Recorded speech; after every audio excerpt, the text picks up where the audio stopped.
اور محبت مصطفیٰ علیہ الصلوۃ والسلام کا عشق تھا کہ وہ لوگ دشمن جو ہیں اسلحے سے لیس ہو کر کھڑے ہیں، مگر علی ان سب چیزوں سے بے نیاز ہو کر آج محبوب علیہ الصلوۃ والسلام کے بستر پہ سو رہے ہیں۔ سبحان اللہ۔ ناظرین تصور کریں اس عالم کا کہ باہر تلواریں لے کر لوگ کھڑے ہیں، ننگی تلواریں، وہ شہید کرنے آئے ہیں، نعوذ باللہ وہ ہمارے نبی پاک کو شہید کرنے آئے تھے، اور اس بستر پہ جا کے وہ کس طرح لیٹ گئے، اس سے زیادہ شاید عشق کی کوئی مثال نہیں ملتی۔ مولانا صاحب آپ کے آپ نے بہت اچھے طریقے سے اس کو پیش کیا۔ ایک اور سوال مولانا صاحب میں آپ سے کرنا چاہوں گا، ایک میری عمر بھی ماشاءاللہ اب 22-23 سال ہو چکی ہے، تو ایک سوال جو ہے وہ بہت زیادہ پوچھا جاتا ہے، ہم سے بھی پوچھا جاتا ہے، ویسے بھی اگر ہم دیکھیں کہ پہلے اسلام میں داخل کون ہوئے؟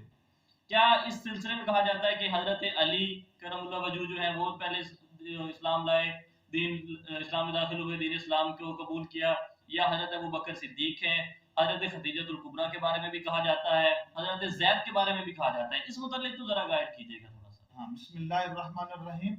کیونکہ مختلف روایات ہیں جن میں بعض مکتب فکر کے لوگ اکثر طور پر کہتے ہیں کہ حضرت علی المرتضیٰ شیر خدا اسلام کی دولت سے پہلے مالا مال ہوئے، بعض اصرار کرتے ہیں کہ صدیق اکبر، بعض اصرار کرتے ہیں کہ خدیجہ الکبریٰ، جس کو امام اعظم نعمان بن ثابت المعروف امام اعظم ابو حنیفہ رحمت اللہ تعالی علیہ نے جو تطبیق فرمائی، آپ نے فرمایا مردوں میں سب سے پہلے جو اسلام کی دولت سے مالا مال ہوئے وہ حضرت صدیق اکبر ہے، عورتوں میں سب سے پہلے جو اسلام کی دولت سے مالا مال ہوئی وہ خدیجہ الکبریٰ ہیں، لڑکوں میں سب سے پہلے جو اسلام کی دولت سے مالا مال ہوئے وہ حیدر کرار ہیں، اور غلاموں میں جو سب سے پہلے اسلام کی دولت سے مالا مال ہوئے وہ حضرت زید۔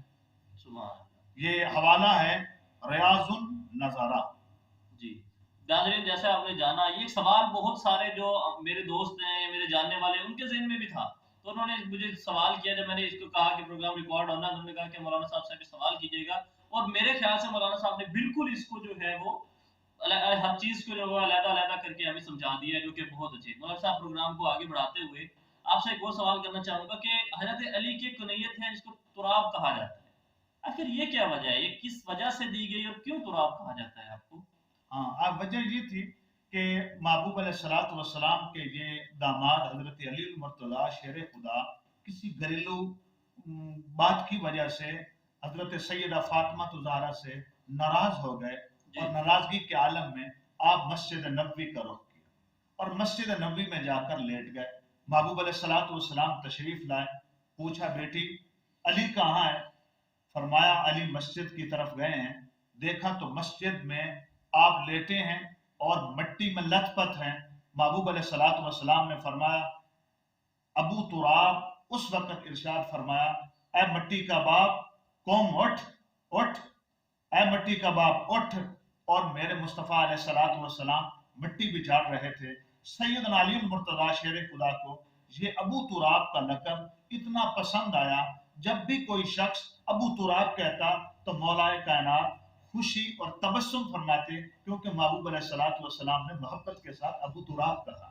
سبحان اللہ۔ ناظرین، جیسے آپ نے دیکھا کہ مولانا صاحب نے بھی بتایا کہ ہر پہلو میں دیکھیں تو علی جیسا کوئی نہیں، ان کی شان نرالی ہے۔ جی ناظرین، جیسا کہ ہم بات کر رہے ہیں حضرت علی کی شان کے متعلق، یہ ایک ایسی ہستی ہے جن کی شان کے متعلق جتنی بھی ہم بات کریں وہ کم ہے۔ ناظرین، جیسا کہ ہم نے زندگی کے باقی پہلوؤں کو جانا کہ حضرت علی نے زندگی کے تمام پہلوؤں میں جو ہے وہ بہترین کردار ادا کیا، مولانا صاحب سے ایک کویسچن کریں گے کہ مولانا صاحب آپ نے خلافت بھی کی، آپ حکمران بھی رہے، آخر کتنا عرصہ آپ نے جو ہے وہ حکمرانی کی اور خلافت کی، اور ایسا کوئی ایک واقعہ آپ ہمیں سنائیں ان کی خلافت کا جو کہ حکمرانوں کے لیے باعث فخر ہو اور نمونے کے طور پر ہم پیش کر سکیں؟ جی مولانا صاحب۔ جی، حضرت مولا کائنات حضرت علی المرتضیٰ شیر خدا کرم اللہ وجہ الکریم، آپ خلیفہ رابع ہیں، اور آپ کی جو خلافت کی مدت ہے وہ 4 سال 8 ماہ 9 دن ہے۔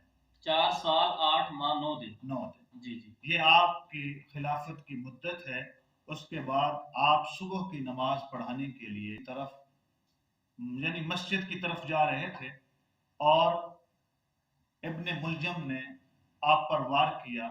جب آپ پر وار ہوا آپ نے فرمایا فزت برب القعبہ، رب کعبہ کی قسم علی کامیاب ہو. سبحان. اکثر کسی کو کوئی چوٹ لگے تو اس کی زبان سے کوئی الفاظ نکلتے ہیں جی درد ہوتا ہے ہاں، اس طرح کے. مگر آپ نے کوئی اور بات نہیں کی، یہی کہا فزت برب کعبہ، رب کعبہ کی قسم علی کامیاب ہو. اور آپ کی 21 رمضان مبارک کو آپ شہادت پائی اور آپ کی جو نماز جنازہ ہے وہ حضرت امام حسن نے پڑھا.